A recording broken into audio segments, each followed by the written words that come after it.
Tonight at 6, a man is recovering in the hospital after Indiana State Police troopers say he was shot while he drove along I-465. Our Karen Campbell joins us tonight from the hospital as police search for the suspect.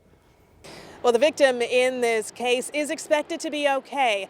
We were told he was brought to the hospital by ambulance. Now, Indiana State Police is taking over this investigation, and they tell us that the driver called 911 for help because he told them that someone shot at his vehicle and that he was hit by those bullets. Now, it is unclear at this time how many times he was shot. Investigators also tell us he managed to drive from the Michigan Road exit on I-465 to the Meridian Street exit. That's near 96th Street, and it was there that he waited for help. Now, at the scene, we saw Indiana State Police detectives looking over the vehicle, analyzing the vehicle before it was towed away. Now, they are still investigating how this happened.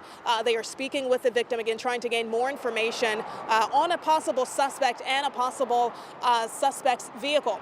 Now, Indiana State Police, they are hoping that anyone driving in the area, they say between 1:20 and 1:40 p.m., anyone that may have had dash camera video, they want you to contact them if you have any information that can help them solve this case.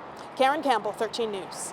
Karen, thank you. Tonight, IMPD is trying to figure out what led to a crash involving a car and an Indigo bus. When it was over, 5 people went to the hospital. It happened downtown near Capitol and Walnut just after 1 this afternoon. Since then, the scene is now cleared and back open. We're working to find out just how serious the injuries are and where the investigation into what went wrong stands at this hour. Tonight at 6, portions of US 31 in Greenwood are being described as a speedway. Residents say there's just too much dangerous driving along that stretch of the highway, and they're worried that more people are going to get hurt. Samantha Johnson spent the day today with Greenwood police, who say they are aware and looking into the issue.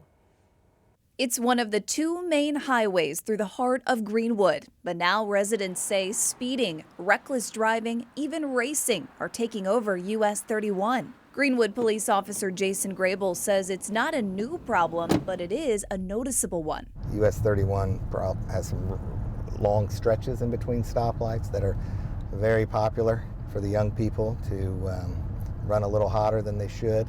It's not on every block. I mean, like look across the street, there's 2 lanes, and with 30 feet in between each car, you can't speed over there. But when the time is right, Grable says people take advantage of the open road. A longer light and a longer stretch in between lights gives them the opportunity for greater speed.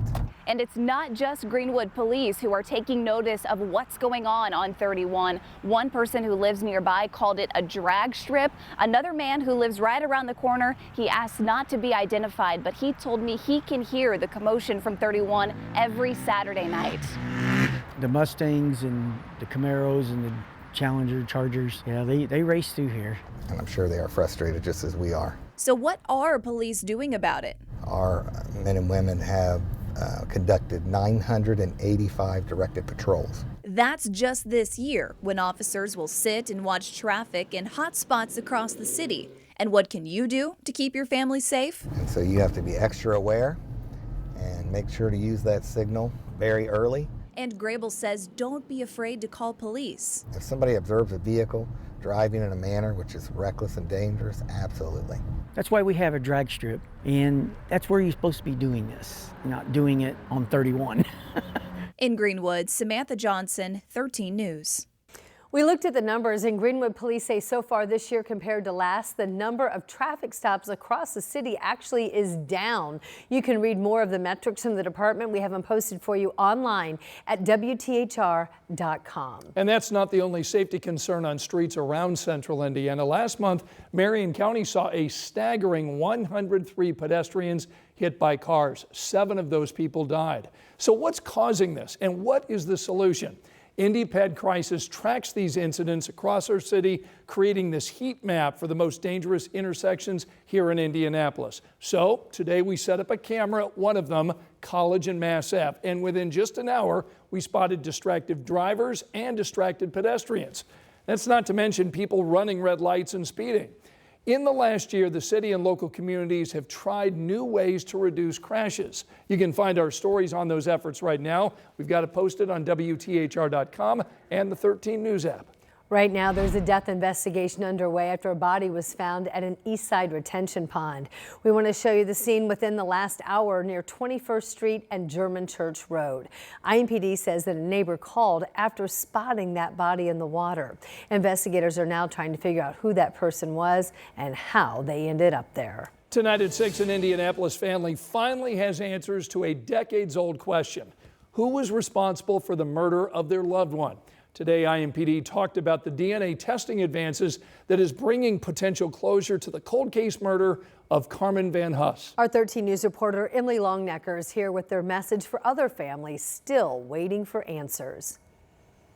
Just over 3 decades, that's how long it took to solve this case. And today, IMPD talked about the technology used to identify Carmen Van Huss's alleged killer. Van Huss was only 19 when her father found her dead in her Northwest Indianapolis apartment in 1993. For years, the case was cold, even after police did testing in 2015 of DNA found at the scene.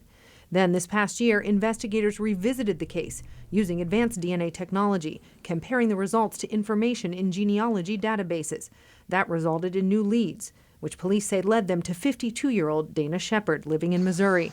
According to court documents, Shepard lived in the same apartment building as Van Huss at the time of her murder. At a press conference Tuesday, IMPD had a message for other families still waiting for answers in cold cases involving a family member who was murdered. Is that technology has advanced. Our ability to compare things has advanced. Our ability to seek those answers continues. That pursuit continues. IMPD says they want to hear from families with cold cases to talk about whether their case can be moved forward, telling families that IMPD has not forgotten about them. In Indianapolis, Emily Longnecker, 13 News. Today, a fitting tribute to an Indiana icon. Leaders from across the county gathering to remember former Senator Richard Lugar here in his hometown of Indianapolis. A monument in his honor was just unveiled today, a project 5 years in the making to honor one of our country's most influential politicians. And that's right. Today's event brought together political powerhouses from all across the country, those who knew Lugar well, including former President George W. Bush, former Vice President Mike Pence, and former Secretary of State Condoleezza Rice. If I were to use one word to describe him, I would say he was influential. But then I would have to say, why? How does one become influential in a place like Washington, D.C., with all of those egos and all of those agendas? And yet, Dick Lugar was influential. He put humility, servant leadership, well above ego. Senator Richard Lugar was remembered today as a man who was able to work with everyone, regardless of what side of the aisle they sat on, all working together to accomplish a common goal. This new monument in his honor is now located at Lugar Plaza on the south side of the City-County building here in downtown Indianapolis. He was a statesman, friendly, kind, so many things. So many things. Yeah. Yes.